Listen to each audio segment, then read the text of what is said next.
आज हम पढ़ने जा रहे हैं class 9th history first chapter का सेकंड पार्ट। दोस्तों, लास्ट लेक्चर में हमने बात की किस तरह 1791 के कॉन्स्टिट्यूशन में फ्रांस के मेंस को बेसिक राइट्स दिए, बट इस पूरे स्ट्रगल में वुमेन्स की बात तो रह ही गई। इसीलिए आज हम शुरू करेंगे role of women in French revolution के साथ।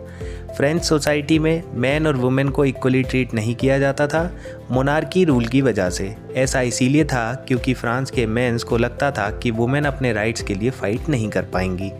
लेकिन 5 अक्टूबर 1789 को लगभग 6000 वुमेन्स ने मिलकर पैलेस ऑफ वर्सेल्स पर अटैक किया। इस फाइट की वजह थी rise in price of food. इस सब के डर से किंग ने पेरिस में रहना शुरू कर दिया और इसी के साथ ही वुमेन्स को ये लगने लगा कि वो अपने राइट्स के लिए लड़ सकती हैं। इसीलिए वुमेन्स ने डिसाइड किया कि अब वो अपने हक की लड़ाई लड़ेंगी। फ्रेंच सोसाइटी में वुमेन्स की हालत सही नहीं थी। उनके पास एजुकेशन के राइट्स नहीं थे और ना ही वो किसी तरह की जॉब ट्रेनिंग कर सकती थी। सिर्फ रिच क्लास की लेडीज़ को ही ये सब करना अलाउड था। उनको इस सब के साथ ही पॉलिटिकल राइट्स भी नहीं मिल पा रहे थे। अब उन्होंने ये डिसाइड किया कि अब अपनी लड़ाई शुरू करनी होगी। सभी वुमेन्स ने मिलकर न्यूज़पेपर और पॉलिटिकल क्लब्स का सहारा लिया अपनी फीलिंग्स को एक्सप्रेस करने के लिए। दो फेमस पॉलिटिकल क्लब्स के नाम हैं द सोसाइटी ऑफ रेवोल्यूशनरी और the Republican women. In political clubs की हेल्प से सभी वुमेन्स को उनके राइट्स मिलने लगे। जैसे गवर्नमेंट ने स्कूल बनाए जिनमें गर्ल्स एजुकेशन कंपलसरी थी। पेरेंट्स अब गर्ल्स को शादी करने के लिए फोर्स नहीं कर सकते थे। डाइवोर्स को लीगल कर दिया गया। जॉब ट्रेनिंग लेना और बिजनेस करना अब अलाउड होने लगा। ये सब तो ठीक था, मगर अब भी वुमेन्स को पॉलिटिकल राइट्स को लेकर लड़ाई जारी रखनी पड़ी। बहुत समय बीत गया, कुछ पॉलिटिकल क्लब्स को बंद भी कर दिया गया। इवन कुछ वुमेन लीडर्स को मार तक दिया गया। ऐसी ही एक लीडर का नाम था ओलाम्प दे गोत्स।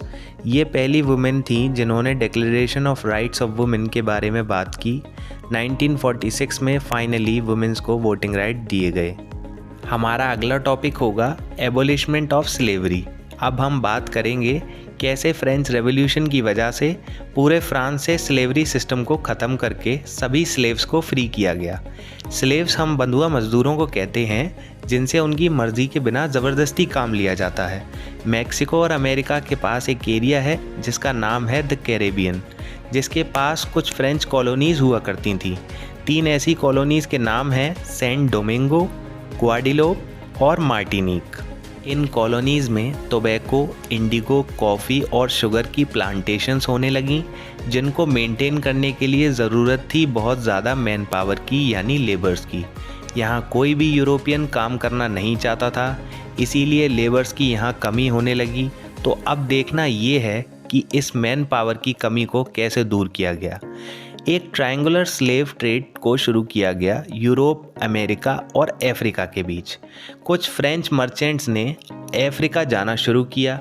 वहाँ जाकर वो अफ्रीकन चीफ से मिलकर अफ्रीकन स्लेव्स को खरीदने लगे और उन्हें बेरहमी से बांधकर शिप से अमेरिका लाया गया।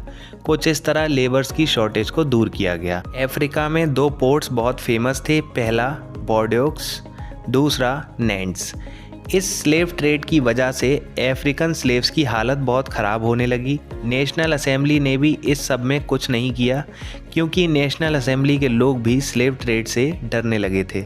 कुछ समय बाद 1794 में कन्वेंशन की मदद से स्लेव ट्रेड बंद कर दिया गया, लेकिन पूरी तरह नहीं, क्योंकि नेपोलियन ने आकर एक बार फिर स्लेव ट्रेड को शुरू कर दिया। बहुत समय तक इस पर फाइट चलती रही और आखिरकार 1848 में स्लेव सिस्टम पूरी तरह रोक दिया गया। अब हमने जाना कि कैसे स्लेवरी सिस्टम फ्रेंच रेवोल्यूशन की वजह से ख़त्म हुआ।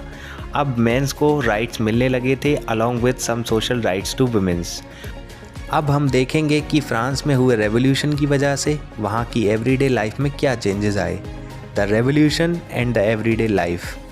मोनार्की सिस्टम में फ्रांस के लोगों के पास अपनी फीलिंग्स को एक्सप्रेस करने के राइट्स ही नहीं होते थे, बल्कि सारे रिटन डॉक्यूमेंट्स जैसे बुक्स, न्यूज़पेपर, आर्टिकल्स, इन सभी पर सेंसरशिप का रूल अप्लाई होने लगा। इस रूल के मुताबिक अगर किसी भी चीज़ को पब्लिश करना हो तो किंग लुई 16 की बनाई अथॉरिटी के पास ले जाना होता था। अगर उन्हें कोई भी ओपिनियन किंग लुई 16 के खिलाफ लगता तो उसे पब्लिश करने से साफ मना कर दिया जाता था। पॉलिटिकल फिलोसोफर्स की बुक्स को भी सिर्फ रिच क्लास के लोग ही पढ़ पाते थे। लेकिन फ्रेंच रेवोल्यूशन के बाद, इनफैक्ट बेस्टिल प्रिजन अटैक के बाद से फ्रांस के लोगों को ये सभी राइट्स मिलने लगे थे, जैसे फ्रीडम ऑफ स्पीच और फ्री प्रेस। अब कोई भी किसी भी ओपिनियन को अपोज कर सकता था। न्यूज़पेपर, आर्टिकल्स, बुक्स अब फ्रीली लिखे जा सकते थे और इस सब की मदद से इम्पॉर्टेंट आइडियाज़ को लोगों तक पहुंचाया जाने लगा, जैसे आइडिया ऑफ लिबर्टी। अब हम देखेंगे कैसे मोनार्की सिस्टम ख़त्म होने के बाद भी 1804 में नेपोलियन का राज शुरू हुआ, the Napoleon dictatorship. Napoleon Bonaparte military officer हुआ करते थे। फ्रेंच रेवोल्यूशन के दौरान इन्होंने फ्रेंच आर्मी की बहुत हेल्प भी की थी, इसीलिए 1804 में नेपोलियन को फ्रांस का राजा बना दिया गया। जैसा कि शुरुआत में फ्रांस के लोगों को लगा कि नेपोलियन बहुत अच्छे हैं, ये तो हमारी मदद के लिए ही आए हैं, मगर धीरे धीरे उनकी असलियत लोगों के सामने आने लगी कि ये राजा सिर्फ फ्रांस के पड़ोसी देशों पर कब्जा करना जानता है और वहाँ का राजा अपने रिश्तेदारों को बनाना जानता है। दोस्तों, नेपोलियन की यह नीति थी, पहले वो अपने नेबरिंग कंट्रीज़ को कॉन्कर करते थे और फिर वहाँ के किंग अपने ही रिलेटिव्स को बना देते थे। नेपोलियन डिक्टेटरशिप के दौरान कुछ रूल्स भी बनाए जा रहे थे। पहला, प्राइवेट प्रॉपर्टी को प्रोटेक्ट करने के लिए, और दूसरा, यूनिफॉर्म डेसिमल सिस्टम बनाया गया वेट्स और मेजर्स के लिए। उस समय 1815 में बेल्जियम में एक बैटल हो रहा था। उस बैटल का नाम था बैटल ऑफ वाटरलू। इस बैटल में नेपोलियन, ब्रिटिशर्स और पर्शियंस हिस्सा ले रहे थे। इस बैटल में नेपोलियन हार गए और हारने के बाद उन्हें फ्रांस छोड़ना पड़ा और एक आइलैंड पर रहने लगे। इस आइलैंड का नाम था सेंट हेलेना। दोस्तों, फ्रेंच रेवोल्यूशन की मदद से idea of liberty, equality and fraternity सिर्फ फ्रांस में ही नहीं बल्कि पूरे वर्ल्ड में फैलने लगा था। इनफैक्ट डेमोक्रेटिक राइट्स की बात अब इंडिया तक आ पहुंची थी। इस चैप्टर में बस इतना ही। जल्दी मिलते हैं एक नए चैप्टर के साथ। तब तक के लिए goodbye. Thank you so much.